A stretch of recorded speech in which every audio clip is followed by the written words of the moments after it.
And on behalf of Campbell & Company, I'd like to welcome you to Relationship Management 301, the Right Report. Before we begin today's presentation, I'd like to quickly review some logistics for those of you who may be new to Campbell & Company webinars. So first, close any programs other than GoToWebinars that are running on your computer. Secondly, call in using a telephone instead of using your computer speakers. Thirdly, move your cell phone away from your computer to avoid any interaction. And then fourth, if you experience visual issues, send a chat to Campbell & Company, or you can contact GoTo directly at 1-800-263-6317. Finally, today's webinar will last 60 minutes, and you will earn 1 continuing education credit, and that's good for certification with CFRE International. About an hour after the webinar, you will receive an email from GoToWebinars that includes a web address to download your certificate, the PDF of the presentation, as well as information on how to register for our upcoming webinar. We do welcome questions, so please, if you have any, send a question to Campbell & Company, and I will ask them. And now I'd like to take a moment to introduce Carrie Dahlquist and Michael Furlong. Carrie Dahlquist is the Director of Strategic Information Services at Campbell & Company. She helps organizations understand how complex information can impact the big picture and inform the decision-making process. She works with institutions to develop a roadmap that is manageable and measurable. She holds a Master of Business Administration from the University of Chicago's Booth School of Business with concentrations in econometrics, strategy, and economics. Michael Furlong is a Strategic Information Services Consultant at Campbell & Company, and he works closely with Carrie. He works with organizations to build the data management systems they need, maximize the tools they already have, and ensure that the right people can get the right information with just a few clicks. Michael holds a BA in Marketing from St. Mary's University of Minnesota with a minor in philosophy. And now I'm excited to turn it over to Carrie and Michael. Great, thanks, Sarah. We are so pleased to be here with you all today.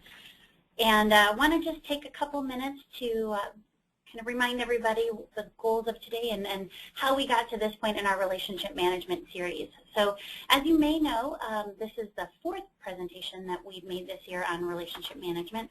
We began the year with just sort of a general overview of relationship management and Campbell & Company's approach to it. And then we did a deeper dive in our 101, 201, and today with our 301 series. 101 was really focused on identifying the right prospects. We spent a little bit of time talking about prospect management, both proactive prospect identification, using the prospect management stages, and using prospect research to really learn more about the right prospects and how to be much more strategic about their management. In Relationship Management 201, we spent a lot of time talking about the relationship management process and the importance of measurement and metrics, and really how do you use measurement and metrics to drive success and communicate it broadly with a variety of key stakeholder audiences. And then today we're excited to talk about reports, and after you've found the right prospects and developed the right metrics, how do you ensure that you can get information efficiently and effectively out of your system to, again, to share with those key stakeholders. So we're going to review our goals quickly for today because we're very excited to jump in. First and foremost, we want to spend just a few minutes talking about the value of reports. We spend a lot of time at Campbell & Company with our clients talking about metrics and measurements and how we find the right attributes to measure. But today we really want to focus on, after you've spent all of that time and energy talking about how you're going to measure success, it's really critical to make sure that you can get that information out of your system effectively. We've had far too many conversations where we have clients pulling information manually out of their systems, trying to sort of recreate a set of metrics that they think are really, really important. So today we really want to focus on how you get that information out of your system. We're going to spend some time talking about the various tools that are available and how certain tools link up with certain systems. And then we want to focus in on a process for report development. And we've got our 5 steps for report development that I'm hoping you'll find really useful.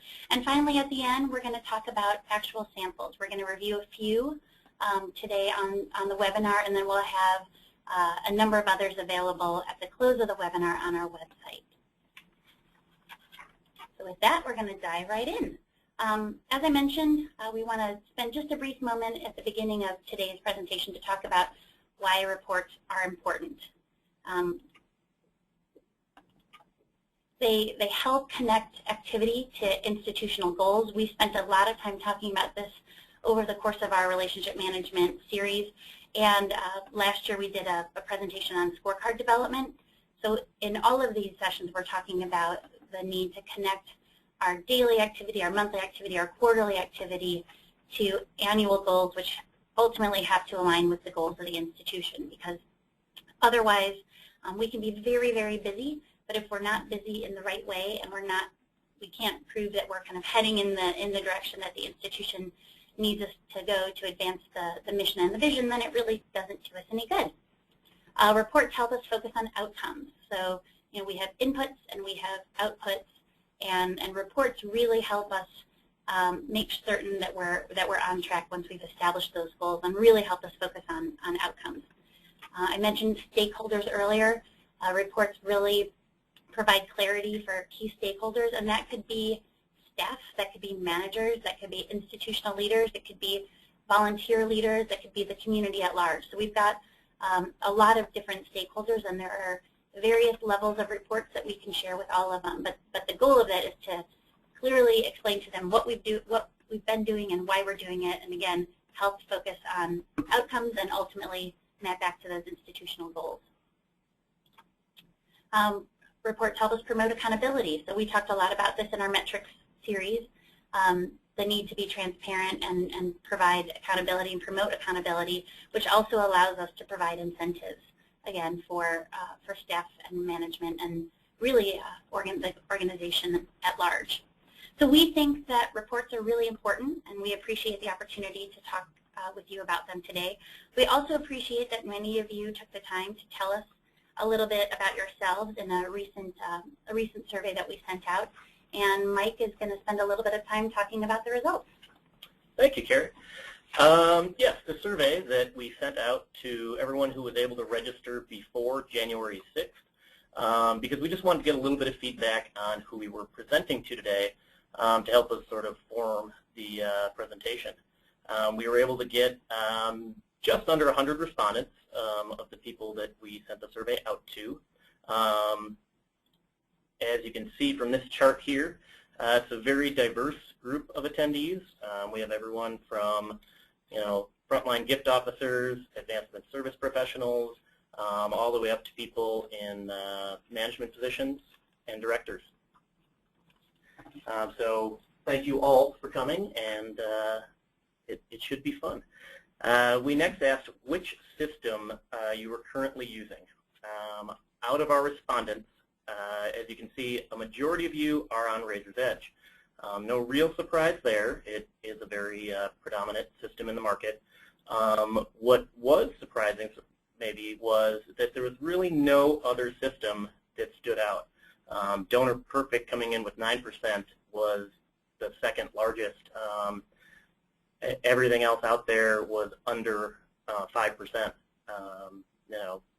We sort of thought we might see more in the Salesforce or Microsoft Dynamics, some of the larger ones out there, definitely Banner in the higher ed realm, but it was pretty interesting just to see how many systems there are out there and how diverse the systems are that everyone is using.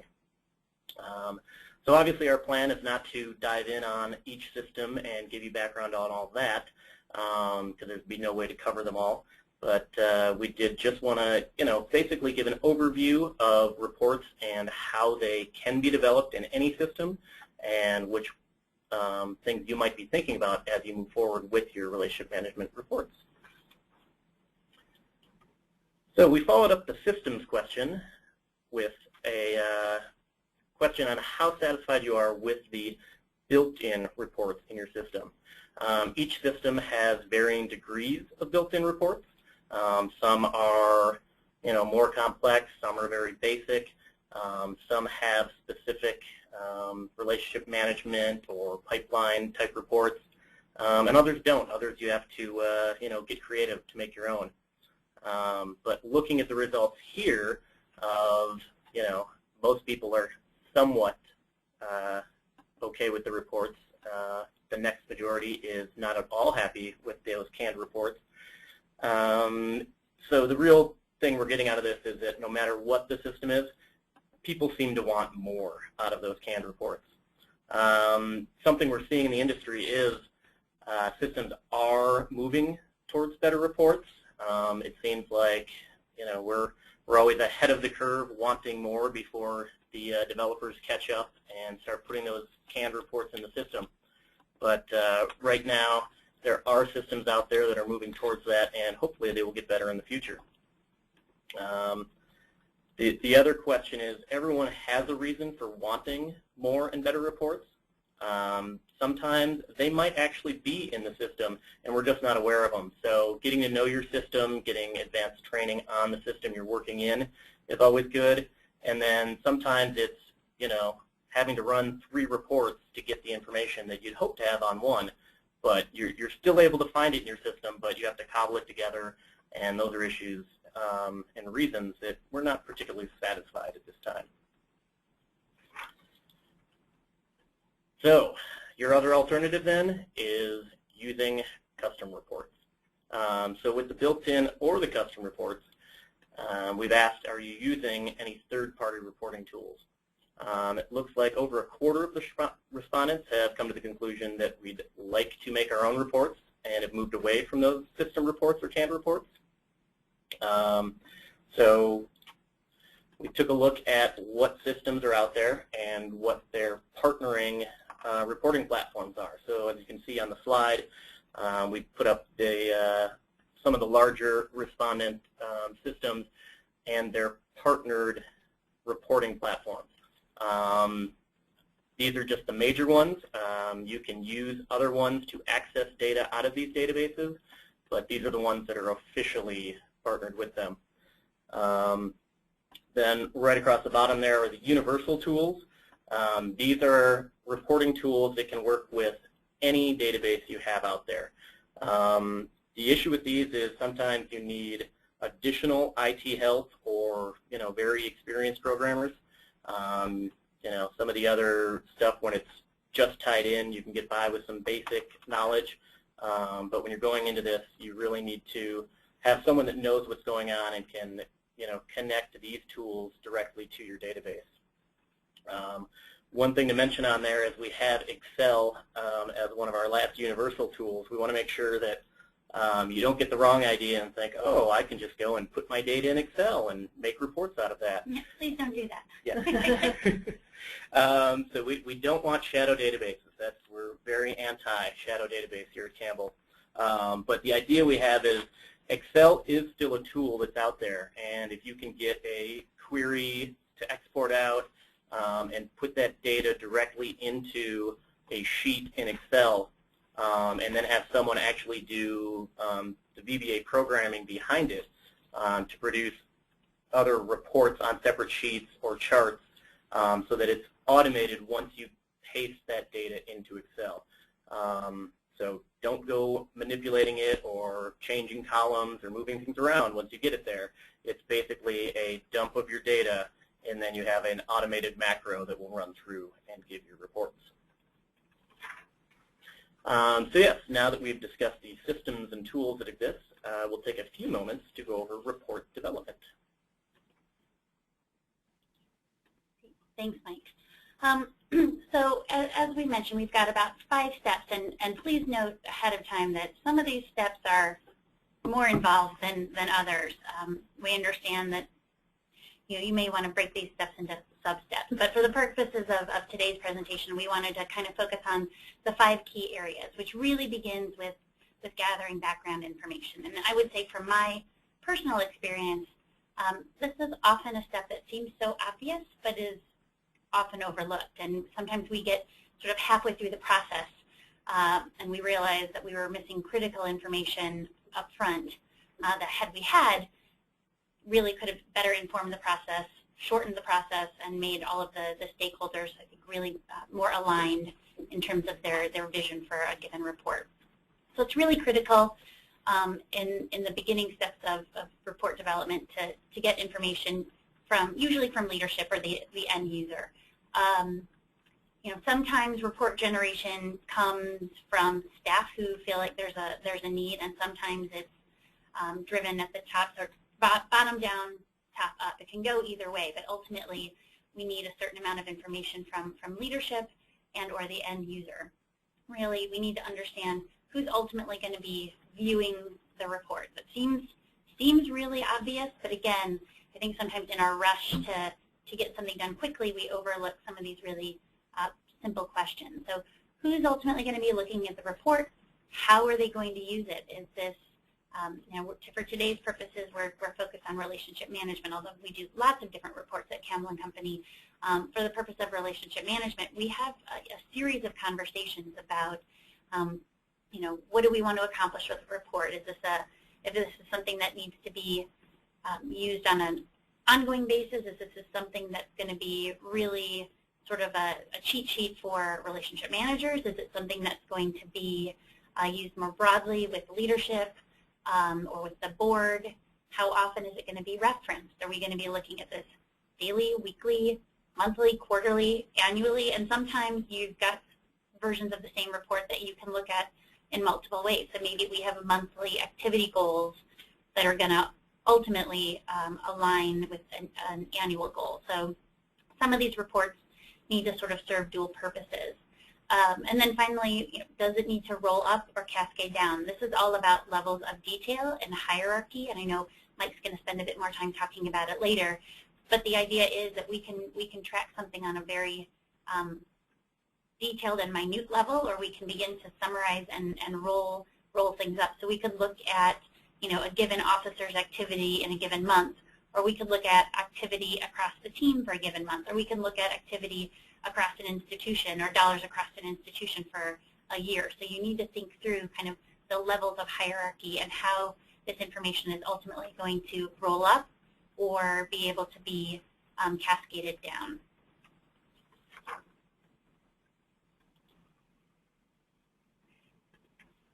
And then once we get past that, it's really, really important to talk about the specifics on what's needed. Yes, and key one here, and I'm going to repeat this a couple times, is these are data-driven reports. It's very important because your reports are only going to be as good as your data. I'm sure everyone has heard the term garbage in, garbage out. It's very important that you can't report on something you're not tracking in your database. You can't report if one gift officer is tracking it one way and someone's tracking it another. I'm sure that goes back to Carrie's other presentation on metrics too, that you need to track this stuff and people need to be putting it into the system the same way to be able to get that out. The other fun part of reports is that you can actually use them as an audit tool in the development process. You don't need to clean up your data first before starting to develop a report. You can start developing the report with just maybe 5 to 10 records that are clean and look like how you want them to. You start your report that way, make sure it looks good for those 5 to 10, then expand it to the greater constituency and see where that data is falling. And if it looks wrong or isn't falling on the page nicely, you can go in and say, is that data? Is that do we just not have the right right options in our drop-down? Do we need to update something? Or do we need to train our staff on how to put that data in? These are very important things. Yeah, and I would just add to that, I think a lot of times we're going to talk more about this, but I think that in particular, that point about audit tool, and Mike and I were just on a call earlier today talking about this with a client. Using these reports as an audit tool is really helpful, in particular, I think, when you're building portfolios. So I think sometimes we find that clients and prospective clients, this is sort of a barrier to entry. They want to develop portfolios. They want to have the reports that show those portfolios and that they're aligned in some way, but we kind of get ourselves in a cycle where they say, well, we can't do the reports yet because we haven't rebalanced the portfolios, and that can go on longer than we'd like at times. So I think it's really important to think through, you can develop the report, and begin to realign or rebalance that portfolio. And the report, especially if it's automated and transparent, will show you how much progress you're making toward that goal. Thank you, Carrie. The other thing to really remember is knowing what information you want to include on the report, which fields from your database are going to be represented on the report. What data points are going to be important. These things should all track back to our first step of gathering that background information, so you should have an idea once you get to this point. But, constituent fields, what do you want address on there, or is address not needed? Maybe you just need a zip code or the state they're in because you want a region, but we don't need to get as specific as an address. That will become important later when we start discussing, real estate on a report. The space you're using becomes very important, especially in a more detailed report. But other things, giving information. Maybe the major gift officers want to see that giving information on a portfolio report, whereas if you're giving this to volunteers, you want to hide that because you don't want that as knowledge that's out there. Actions, which actions to include, which actions to leave out. How detailed? Do we just need, the broader action of was an email, a meeting? Do you want details associated with that too? When moving towards proposal information, once again, how detailed and how much do you need on there? Do you want dollar amounts? Do you want ask dates? Do you want deadlines? All that information. Excuse me. Is very important. The other thing is resources. This is very important. Transparency about current capabilities. Is there someone that knows the system well, that has the ability to, produce reports from in the system that are usable? Will they have to go and get a third-party tool? Will you possibly need more training at that point in time? Those resources needed for the report development. Maybe you need to, go out, hire a new person. Maybe you need to go in and get additional training. And also be very realistic about how long this is going to take, and make sure that if your management be able to accept that this isn't something that usually gets turned around overnight, or even in a month. It takes some time. If you're the one developing the report, be sure to communicate back up to leadership that where you're at, that you've run into a roadblock, that you need help. Never be afraid to ask for it. There's always help out there. If it's not from your colleagues, could be someone else in the industry. Google is always a good answer. Shoot me an email if you want. I'm always, if it's a quick answer, I'm willing to help out when I can. But definitely know what's needed and make sure that you have those resources on hand. So this also from our survey that we sent out there. So when thinking of your resources needed, we are reminded of those challenges that can be roadblocks and stop us from starting a report. Very interesting in the results that we saw is cost seems to be the smallest hurdle. So if that is truly the case, be sure to speak with leadership about finding other resources, or getting additional training, stuff like that. But then I mentioned the training aspect and looking for that. The number one problem is time.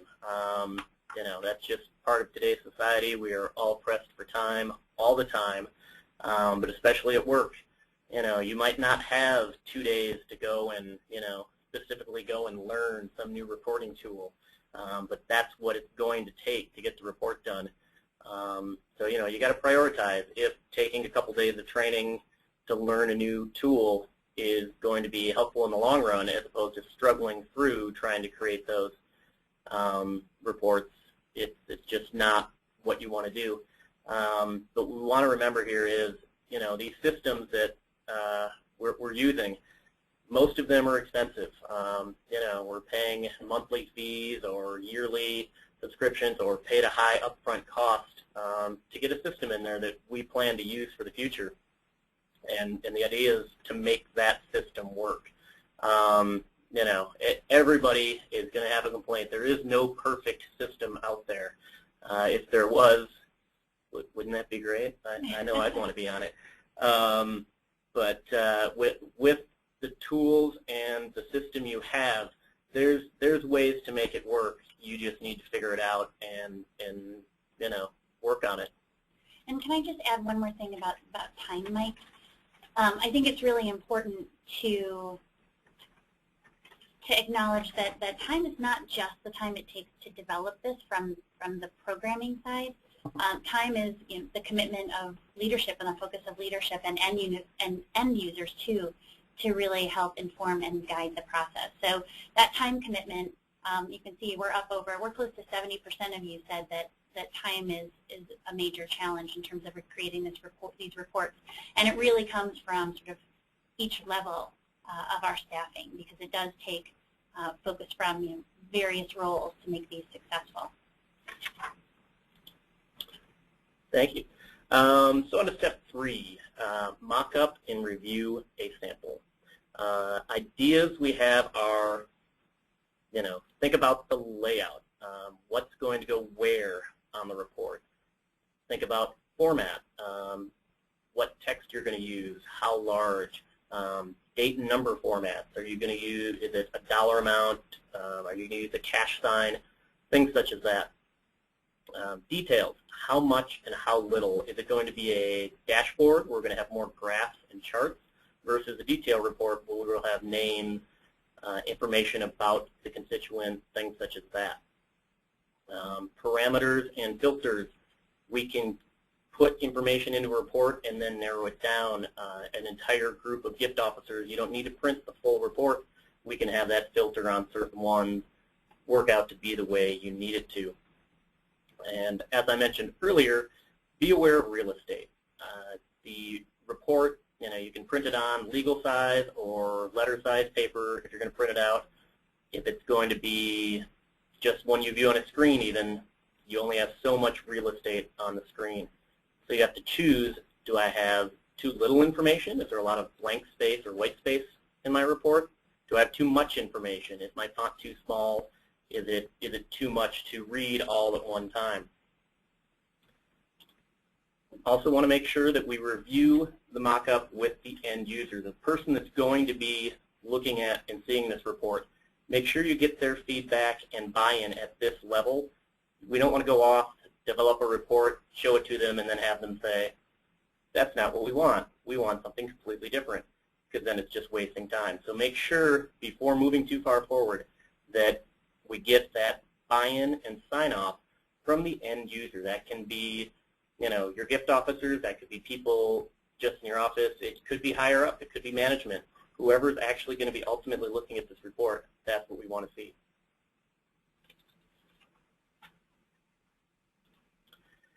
And now we move into actually developing the report. Our first is the pull of information. Now we've decided what we're going to grab from our database. We need to go and get it. We need to set up a query. Maybe it's a dump of all your data in your database.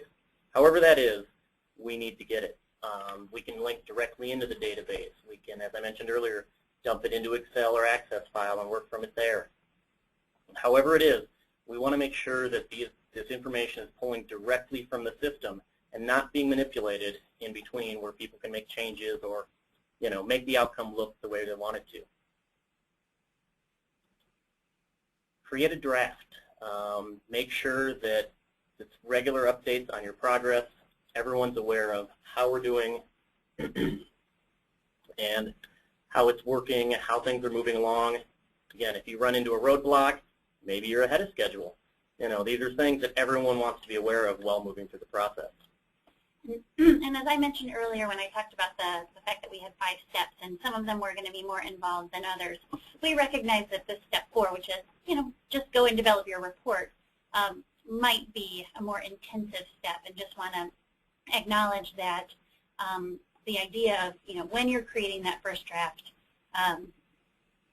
that it's really important to keep people in the loop on updates and progress, because sometimes we find that it goes very quickly, and other times, as Mike mentioned, you may just hit something unintended, or the rest of your job sets in and you need to put this to the side. So I think that generally people are pretty reasonable as long as they're kept in the loop.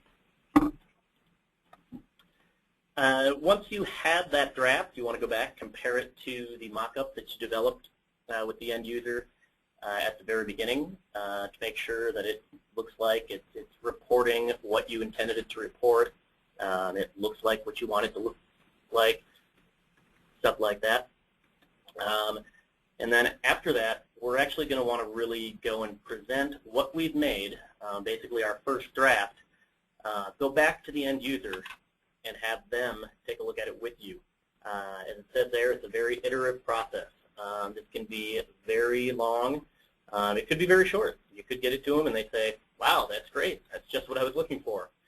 But usually that end user has some advice and suggestions on, can we move this there? Can we, make this number bigger, the name smaller? We really want to make sure in the end that the report is what you want it to be and really what the end user wants it to be, so they can use it. Lost my word there. Well, I was just I'd like to add just one point to that before we move on. I think when I was the end user, and when I was, in a previous life, when I was requesting these reports, sometimes it's really easy to think that you know what you want, and when it comes back to you, if you don't see it exactly, if the data isn't exactly the way you want it, I recall that we used to say, well, I want all of these gifts, but not all of these gifts, or some of these other gifts, or mostly these gifts, but I don't want you to include these 3 gifts. I think it's really important for us to remember that what my programmers told me at the time was, if you can answer a yes/no question about the data, then I can program it that way. But you can't say, I want it all the time like this, but just these 3 exceptions, unless we're going to hard code those specific gifts into this report. So I think when we're in this iterative process and when this is being presented to the end user, if you're 98% there and there are like a subset of gifts or a subset of activities that we don't want to show up, then we might need to kind of get creative about how we suppress them, because you can really kind of go down a rabbit hole trying to keep just a few particularly peculiar gifts or actions out of a report. And that's very important stuff. The last step would be just finalize the report. Once publish it, make sure that we're getting it ready. It's stopped. It's in there. It's ready to go. Because really, in the end, there's nothing worse than putting all the time and energy into a report that ultimately no one ends up using. So make sure that it's what everyone wants, and then move on to that next step of rolling it out. Thanks. So we just wanted to spend a brief moment about the importance of rollout. I think, as I mentioned a few moments ago when we were on step 1, the importance of gathering information, I think is often overlooked. And obviously, everyone's focused on creating the report, so sort of step 2, 3, and 4 usually come together in some way or another. But on step 5, when we're talking about how you roll out the report, I think, again, sometimes we miss opportunities here to really communicate effectively about a report, about, first of all, its availability. I think a lot of times we see a report that either we've developed or that we've had a client develop become available in the system. We know from conversations with the client that people are excited about it. It's something that they're waiting for, but sometimes we don't ever assign the task of actually communicating that it's ready to go. So it's really, really important to, I would say it's really important to let people know when it's coming online, and then that it's available. And I think depending on your organization and your bandwidth and the amount of other things that you have kind of in the queue, that could be a much more sophisticated communication. It could be a communication strategy. In particular, if you have a number of reports that you're wanting to roll out, if you're going to develop sort of a suite of relationship management reports, Maybe it's a more robust strategy that you need to think about, further in advance. Otherwise, I think just keeping people sort of abreast of the process and alerting them to sort of when it's coming to an end and when those reports will be available, and then ultimately when they are available is really, really important. And again, being thoughtful of the end user. So I think oftentimes we think about telling staff, but how do you want to roll these reports out to management or to volunteers? Is there a version of this that you want to be sharing at your board meeting? And do you want to talk about them in advance to let them know it's coming down the pike? So just be aware that it's really important. You don't want to get to the end of this process and then drop the ball here. Training, depending on the report, some of them are really, really, I think, obvious.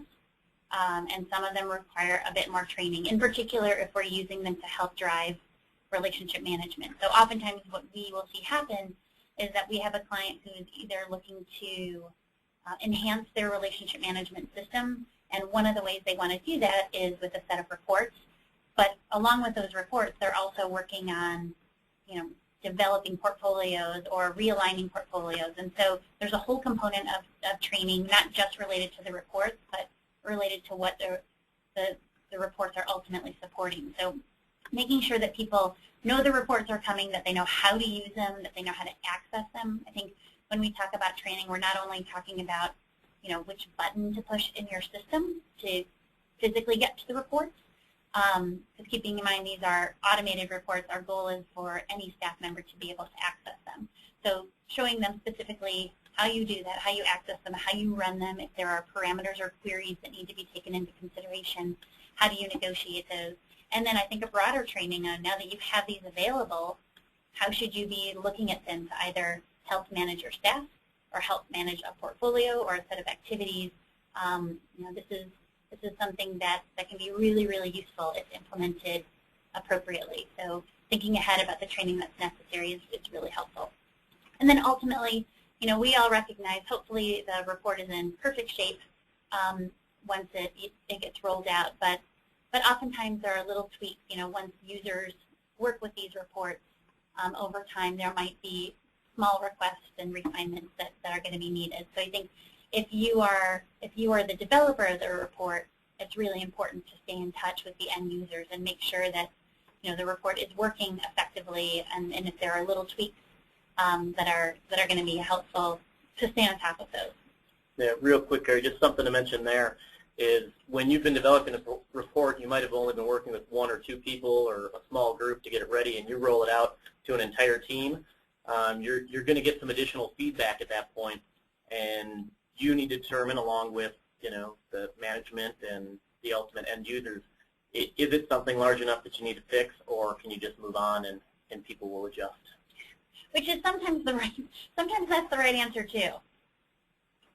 Great. So I think now we're going to get into the really fun stuff. Not that everybody doesn't enjoy talking about process. I do have a question though that I think will go into this appropriately, but question from the audience is, what are the 3 most commonly used relationship management reports? That is our next slide. Yeah, well, there you go. Great question. I don't think you could have timed that more perfectly, Sarah. So one of the questions that we asked in our survey was, what reports are you currently using or do you want to be using? And you can see the blue section there is currently using. The red is this is definitely a future priority. It's something that we're interested in. And then the green is not a priority, at least at this time. So to answer your question, the portfolios I think are absolutely on the top of people's minds. Either I think we've got clients who are well-versed in relationship management already, but are looking to track it more effectively. And so that's sometimes, sometimes reports are on the leading edge and they're sort of pulling us into an area that we want to go, and I think sometimes they're sort of lagging behind. And I think in particular portfolio management can break either way. So we've got people that have been doing portfolio management for a while, and now they're finally really committing themselves to getting usable reports out of their system that will reflect the activity and the relationships that they've been managing. And I think we have others who really understand that that that's critical if you want to develop and sustain major gift programs, campaign programs, and even annual fund programs. We're seeing more and more high-end, annual giving, high-end annual fund leadership gifts, all of which really center around a portfolio of managed individuals and organizations, and the idea that you're going to assign them to a particular officer and manage those relationships. Right underneath that, and I would say almost as important, at least in terms of the survey information that we gathered, is activities, relationship manager activities. So this is, I think, this is one that people have tracked historically quite a bit, maybe not always in automated reports.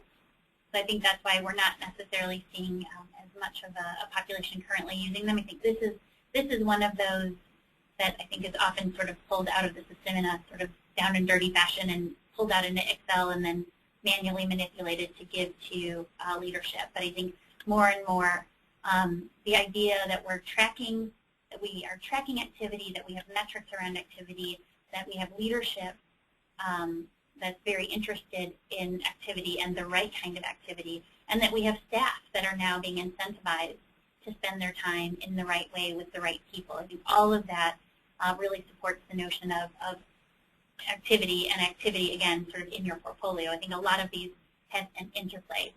We also have there the pipeline, and we're going to go over these three in just a moment. The idea of the pipeline is that, when we talk about pipeline, we're talking about stages, relationship management stages. So, identification, qualification, cultivation, solicitation, and stewardship. And so being very mindful of your individual portfolio and how your prospects are queued up and staged within your portfolio is where we begin our focus in the pipeline. What that allows us to do is get a sense of sort of, are these relationships moving forward? Are we moving people through these stages? Are we moving them closer to solicitation? Do we have planned asks? Do we have appropriate planned asks? And ultimately, once we make the asks, once they're moving out of solicitation, we can then track them in stewardship and make sure that we're stewarding them appropriately so we can bring them back in to the pipeline for another gift at some point. And then you can see aging and staging, or some people call them stage aging reports. The idea behind that is that you can see how long prospects have been in a particular prospect status or stage. So I can say, somebody's been in cultivation for 90 days and they've had 3 moves. And so I think, I don't think it surprised either Mike or I to see this a little bit lower on the priority list. I think this is sort of the next wave of really, once you get portfolio activity and pipeline, sort of locked down, thinking about how long it's taking you to move people through the pipeline and what kind of activities are the right kind of activities to move your constituents through is where this aging and staging report comes in. It can be really, really helpful. And then ultimately, at the best, I think various institutions use volunteers in different capacities. And so for those organizations who rely heavily on volunteers, having some kind of volunteer solicitor report is really, really helpful. And for others, if you're not as dependent on volunteers, this is going to be less of a priority. I do have a quick question, just kind of, we're using the word portfolio a lot, and I have a question from the audience about what does it mean as we're using it? Sure. So when we use portfolio, we're talking about a dedicated group of prospects that are assigned to an individual relationship manager. And I know we spent a lot of time in our Relationship Management 201 talking about developing portfolios and the right way to develop portfolios. And I think all of that information is still available somewhere, and we can make it available after today. But I would say, developing portfolios is sort of step one in getting your relationship management process really sort of shored up, and making sure that you have one person, and we call them the relationship manager, but other places call them portfolio managers or prospect managers, and you can have lots of different terms. But the idea is that there's a single staff member who is assigned to coordinating the activities that bring people through a pipeline. They may not be the person always interacting with the prospect. They may not be the person ultimately making the ask, but they are the person charged with developing the individual engagement strategy and making sure that there are key interactions or actions that are happening to move that prospect through the pipeline. So my portfolio, when I was an HGIFT officer, I had a set of dedicated prospects assigned to me, and my portfolio was the group of those 125 prospects. Mm-hmm. Okay, great. We do have some more questions, but you can keep going, and then I'll be sure to ask them. Great. So we wanted to just spend a couple minutes talking about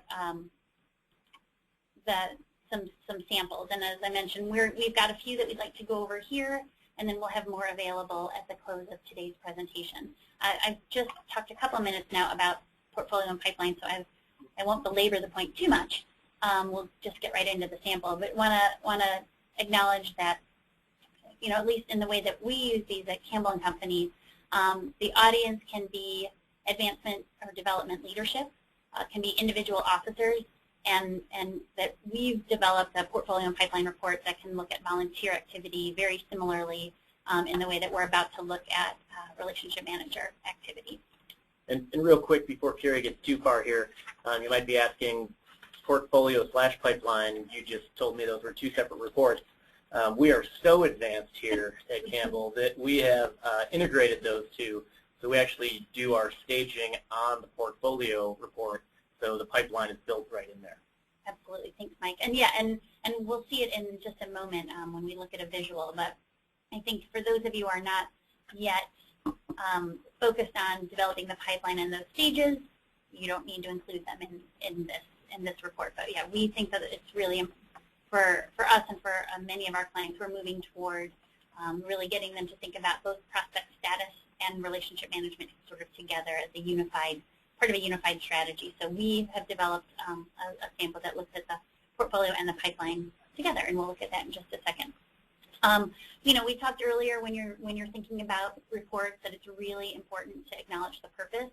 And I would say that while there are a lot of purposes for this report, most often we find it useful in relationship management meetings. So we often talk about having staff come together on a regular basis. In some clients that's every 2 weeks, in some it's every month. But in some kind of regular basis to look at portfolios and to look at movement through those portfolios. So they're used in relationship management meetings, and oftentimes in one-on-one meetings with officers and their managers. It can be really helpful as well. And you're going to see in just a second some of the information that we're focused on, and the size of portfolios. Are they appropriately sized? Sometimes we have too many prospects in a portfolio, and other times we have not enough, or we have greater opportunity to add prospects. Again, when we're talking about a pipeline, we're looking at the balance of stages, making sure that you've got prospects at sort of each stage. We don't want all of our prospects in qualification, and we don't want all of them in solicitation. So making sure there's a balance and being able to see that in a report very clearly is really helpful. And then we're going to look at information about proposals and solicitations. And then in our version, we'll look at a detail by constituent. So that's a quick summary. Now we're gonna dive in here. So here you see a roll-up. I don't know how well this comes across in the webinar, but this will all be available later. You see a roll-up of our prospects by relationship manager and prospect status. So the total size of the bar tells you the number of prospects that you have in each one of these individual officers' portfolios. And the breakdown by color will tell you which stage they're in. And we even have a no status in there, which is, that to me as a manager is something that I would be very, very interested in making sure. This is where we say this is useful as an audit tool. Because if we have people that are assigned that don't have a status, we have an opportunity to go in and make sure that they're coded properly. So here we're just getting a roll-up. We're looking at each of our relationship managers. We're looking at the number of prospects they have in portfolios, and we're looking at the stages of each of those prospects. And then underneath, we've got some information on a bit more detail about the value of those portfolios. So here we've got 2 of our relationship managers. You can see that we've got the stages going from left to right, and we've got our expected and funded dollars and number of solicitations in there. So on one page you get an awful lot of information about not only your individual managers, but sort of if you think about all of the prospects you want to be managing and ensuring that we've got appropriate dollars assigned. Then that's sort of our part one of our pipeline and portfolio and pipeline report. It's, yeah, sort of more of a dashboard. Oftentimes we're looking at charts when we're looking at the dashboard version or the summary version. And then this is more of the detail. This comes in the same report. But here we're looking at, you've got some basic bio information. Here we're looking at the name ID and if there's a constituent code along with the spouse.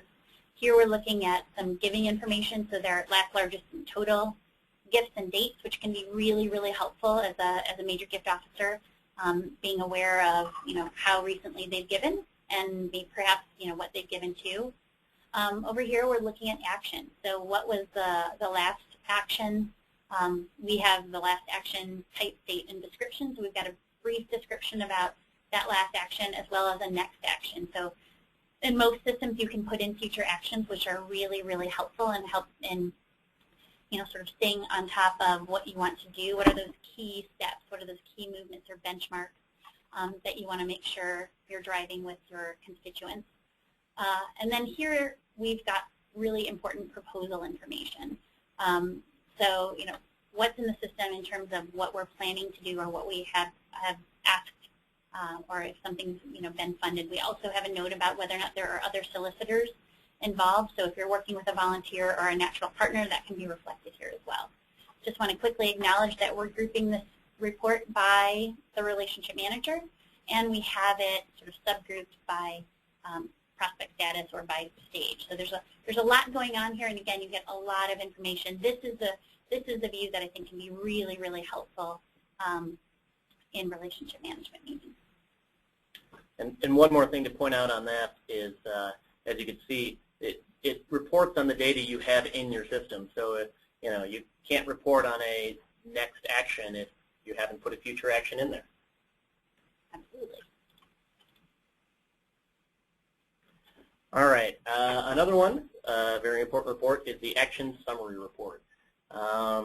Lucky for me, unlucky for Carrie, I get the quick report. This one's not quite as involved. It's really just more of a dashboard view. As they're the audience, we're looking for leadership reports and then also to the individual officers also. The purpose, also used in relationship management meetings and one-on-one officer meetings, as Carrie mentioned. The information on here is number and type of actions by officer and can be viewed by month or year to date. We can do that weekly even. It all depends on what you're looking for. We'll jump to it. This one we're looking at here is the action summary by relationship manager.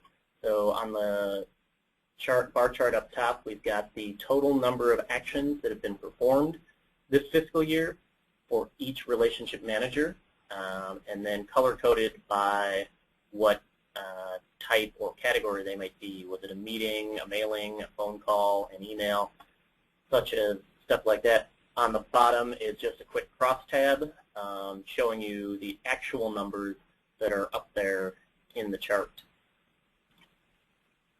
And here, basically same information, just displayed differently. It's displaying by month and then each relationship manager. So you can see, do you have busy months, do you have slow months, how are you charting against the other relationship managers in a given month to see where you're at and how you're doing. This can be used to track your progress towards goals. If you have, a certain number of meetings you have to reach by, certain months for the year. Also important with this one is knowing your audience when picking out which of the activities to report on. Obviously, if you're sending out lots of mailings, that's probably not all that important to a relationship manager unless those are, personal mailings. But if it's a, postcard that's going out to the entire constituency, it's gonna mark up as an action on everyone's report and not be that important. Great. I think we have maybe just another moment or two for questions here. Yeah, actually we have a couple of questions. I think this is a really good question, maybe a tough one a little bit, but we're thinking of switching from Razor's Edge to Salesforce. Can you compare the canned reports function of the two for relationship manager activities? It might be a tough one. We could, but it would probably take another webinar. Do you want to do maybe just like high level real quick, and then we can be in touch with the person that asked this question. Real quickly, what I would say is Salesforce doesn't really have canned reports. You would have to build them, no matter how simple or involved you want them to be. So you probably want someone that has a lot of Salesforce knowledge, or you're going to have to go and find someone that does to create reports. Razor's Edge has, again, decent canned reports. My main problem with them is you need to grab the information from 4 different spots to make it get more. Yeah, and I would just add to that, both systems are incredibly robust and have, great functionality and flexibility. I think a lot of times when people are thinking about moving to Salesforce, they're thinking about wanting a more flexible system. Razor's Edge is sort of an out-of-the-box system, and you've got limited ability to adjust things. So as long as you want to track information in the way that Razor's Edge allows you to do it, then it's great, and you don't have to make many decisions, which is really wonderful. I think Salesforce is incredibly robust, but I think it's just you need to think about the amount of resources, both money and time, that you have to dedicate to it, because in our experience, you can do a lot of really cool things with Salesforce, but nothing is as straightforward as it seems. So there's a lot of things that you have to add on to Salesforce to make it do what you want. Mm-hmm. So I think that you just have to sort of weigh those 2 different aspects. Mm-hmm.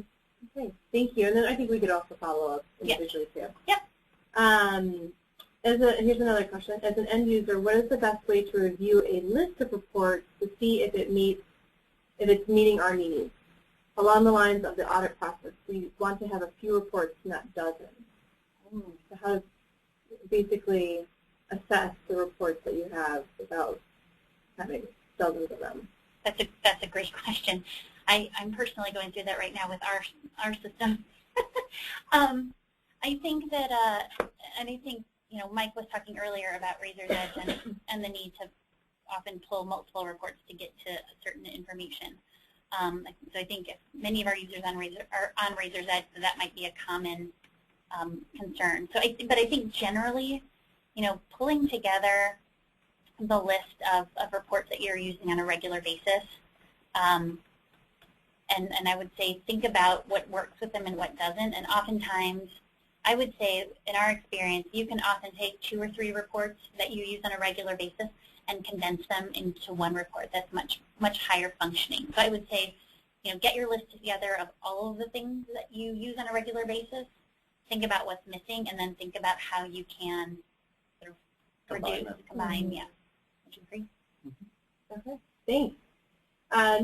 This looks like a question just asking about some of our earlier webinars, if we address which actions are important to record or track. For example, all actions, every small one, or just significant ones.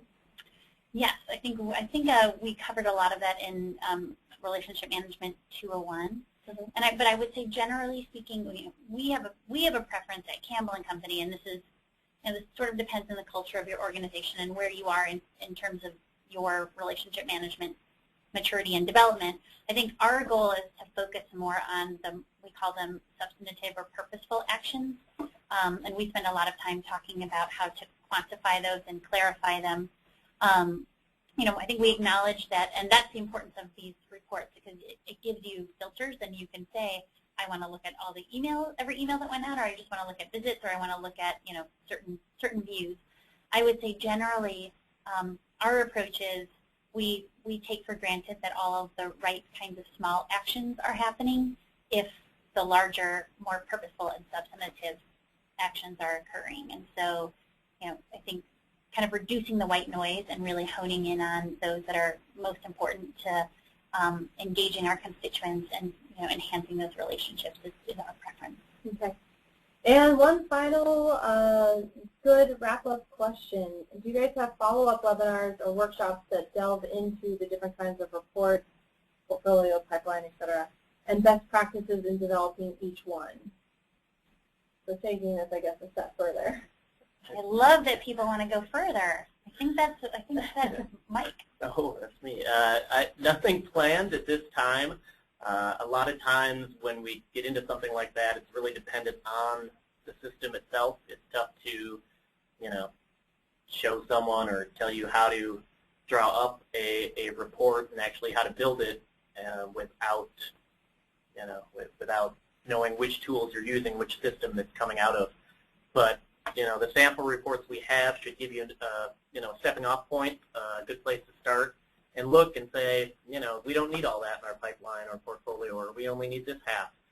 It's really go back, look at your data, pick out those important data points that you feel people need to see and you want to present, and go with that. Look into it, set up a query as step number one, and then see how you'd like to see it displayed.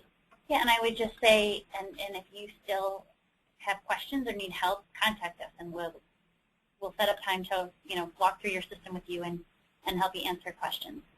Great. Thank you. Well, that's it for today, and I know it's just a little bit past the hour, so I'm be respectful to everybody on the call. If we didn't get to your question, we will certainly answer you over email. So thanks to everyone who joined us today. Happy New Year's. We hope that you have a great 2015. If you do have questions, please feel free to contact us, and we'll make sure to have Carrie or Michael contact you. And make sure to check out our other webinars and other insightful articles that we have on our website at campbellcompany.com. So thanks so much, guys, and we'll talk to you soon. Thank you. Thanks.